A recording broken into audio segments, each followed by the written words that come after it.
Oh, good afternoon. It's Friday afternoon. It's been a good work week.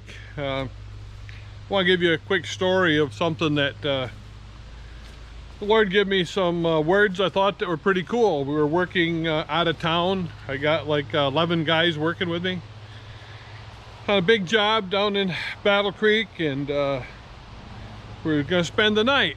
Going to be there for 3-4 nights, and I just wanted to, I'm always concerned, as many of you know, a lot of guys that work for me are in recovery from drugs and alcohol, and people wonder how I get employees. Well, actually I have good relationship with the jail and the sheriff and probation department, and when they find somebody that really wants to turn their life around, they'll send them to me and say, hey, you need to go see Jerry Britton, Britton Roofing.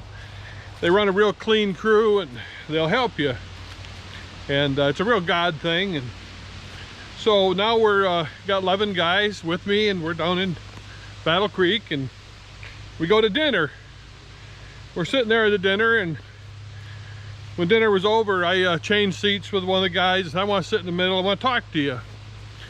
I've had this talk with him before, but I could never do it very well. But the Lord had been speaking to me all afternoon, and I sat there and said, you know, guys, I want to talk to you. Not all my guys are in recovery. Some of the guys might even drink when they're out of town but many of my guys are sober and struggling to stay sober. And so I said, you know, I see the world differently than most people do, a lot of people. I come from a concept of unconditional love. When you see the world through unconditional love, it rules how you handle people and situations. And so I know some of you would say, hey, it's my body, it's my time, it's my choice, I can do what I want. I said, that's true, you can. But I said, I walk in love. And love doesn't say what's best for me. Love does what's right for somebody else. And so I choose to not drink. I never drink or do drugs or any of that stuff, because I don't want to do anything that would hurt me, my walk with God, and hurt somebody else.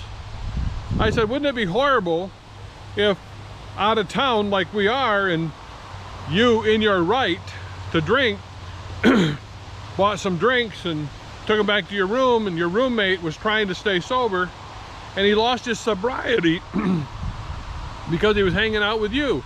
How would you feel about that? That was an interesting conversation. We talked about it. The guys all agreed with me. They said, you know, we've talked about it before we came. We wouldn't want to do anything that would hurt any of our brothers, any of the other guys here. I thought that's pretty cool. So, you know, I said, let me talk to you about my body, my choice. That's insanity. The drunk driver doesn't get that right. He doesn't say, hey, it's my choice. I can drive if I want to. It's my car. I pay my taxes on this road. I'm going to drive. Nope. You say, listen, buddy, you're not safe to be on the road. If you're not safe to be on the road, you could hurt somebody. If you hurt somebody, you could be criminally liable. Huh. That makes sense, don't it?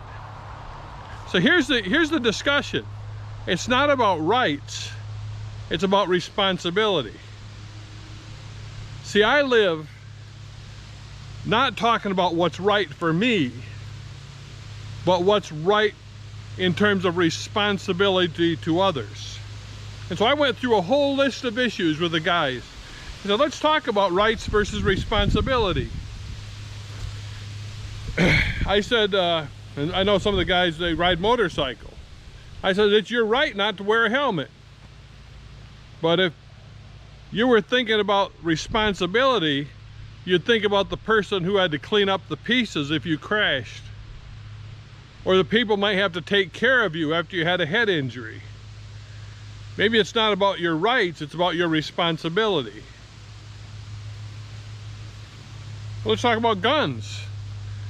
Nobody wants to address the issues, but let's just say, do you think there should be laws that we should keep our guns locked up to keep them away from children? Do we have a responsibility to handle our guns appropriately? Absolutely. Well, there's two discussions real quick we need to talk about. One is, I believe if everybody walked with responsibility because of love, we wouldn't need laws. The Bible talks about that, doesn't it? Perfect love fulfills the law. We don't need law. So why do we need laws?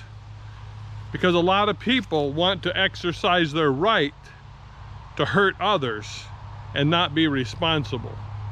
They'll say, it's my body, my choice, and give no thought to the baby they're killing, the people they're hurting, the damage they're causing others. I think this is a pretty important message. Maybe we should learn to teach responsibility instead of just talking about our rights. We were out of town, had a great week. Everybody walked in love. I got a wonderful group of guys and a wonderful crew because these principles work. I got employees where nobody else can get anybody to work. I am so blessed because the principles of God and His kingdom always work. Hey, thank you for watching. I call you blessed, my friend. Pass it on.